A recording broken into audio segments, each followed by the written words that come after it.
అదే RTV app వార్తల్ని క్షణాల్లో చదివే అవకాశం ఉంటుంది. ఒక న్యూస్ పేపర్, ఒక టెలివిజన్ ఛానల్ మీ చేతుల్లో ఎప్పుడూ ఉంటాయి.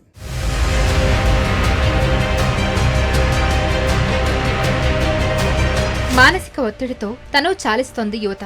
చిన్న కారణాలతో ప్రాణాలు తీసుకుంటున్నారు. ఇలాంటి ఘటనే అనకాపల్లి జిల్లాలో చోటు చేసుకుంది. అనకాపల్లి జిల్లా కొత్తూరుకు చెందిన గుత్తికొండ ఉమాదేవి జూనియర్ లెక్చరర్గా పనిచేస్తోంది. విజయనగరం జిల్లా గంట్యాడ మండలం తాటిపూడి రెసిడెన్షియల్ జూనియర్ కళాశాలలో విధులు నిర్వహిస్తుంది. 8 ఏళ్ల కిందట అనకాపల్లికి చెందిన ఆర్మీ ఉద్యోగితో వివాహమైంది.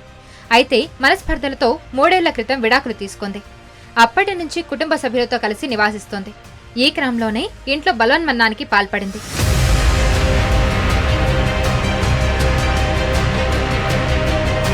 తన గదిలో కత్తితో గొంతు కోసుకొని ఆత్మహత్య చేసుకుంది.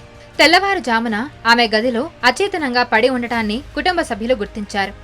అప్పటికే ఉమాదేవి మృతి చెందింది. ఘటనా స్థలిని పోలీసులు పరిశీలించారు.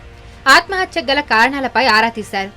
నిన్న రాత్రి గుత్తుకొండ నూతన ఉమాదేవి 32 ఇయర్స్ ఈమె ఏపీఆర్జేసి కాలేజీలో తాటిపూడి కాలేజీలో ఇంగ్లీష్ లెక్చరర్గా పనిచేస్తున్నారు. అయితే తనకి 2011లో ఇక్కడ అనకాపల్లి గుండాల వీధికి సంబంధించి రాజేష్ గారితో మ్యారేజ్ అయింది. కొన్ని కారణాల వల్ల అతనితో ఒక 6 months తర్వాత ఇంటికి వచ్చేసి వీళ్ళిద్దరూ కూడా మ్యూచువల్ డైవర్స్ అనేది 2018లో చేసుకున్నారు. అమ్మాయి మ్యారేజ్ అయ్యి డైవర్స్ అయిపోయిన తర్వాత కూడా కొన్ని సంబంధాలు చూస్తున్నారని తెలిసింది. దానివల్ల ఈ ఒంటరిగా ఉండడం వలన కానీ మరే ఇంకేదైనా కారణాల వల్లైనా ఈ విధంగా సూసైడ్ చేసుకొని ఉండొచ్చని మేము ప్రిలిమినరీగా అనుకుంటాము. ఇది కాకుండా ఆమె ఫోన్ సీజ్ చేసాము. ఏదైతే ఉందో వెపన్ కూడా సీజ్ చేయడం జరిగింది. ఇది ఎబిటిమెంట్ కానీ లేదా హోమ్ సైడ్ యాంగిల్స్లో ఏమైనా ఉండొచ్చని దాని మీద పర్ఫెక్ట్ ఇన్వెస్టిగేషన్ అనేది చేస్తున్నాము. ఏ చిన్న క్లూ అటు సైడ్ ఏమైనా వచ్చినా ఇది కాకుండా అది వచ్చినా కానీ ఇమీడియట్లీ మేము దానిపైన కూడా యాక్షన్ తీసుకోవడం జరుగుతుంది. ప్రైమరీగా నిర్ధారించింది అయితే ఇదేంటంటే ఫర్దర్ ఇన్వెస్టిగేషన్ కూడా ఇది క్లియర్గా చేస్తాము. ఎలాంటి నో డౌట్ అండి.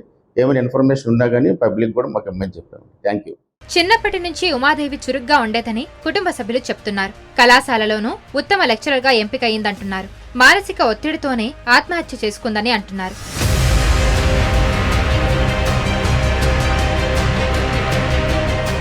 మరిన్ని వీడియోస్ కోసం ఛానల్ ని సబ్స్క్రైబ్ చేయండి. లేటెస్ట్ అప్డేట్స్ కోసం వాట్సాప్ ఛానల్ ని ఫాలో చేయండి. అండ్ లింక్ డిస్క్రిప్షన్ లో ఉంది.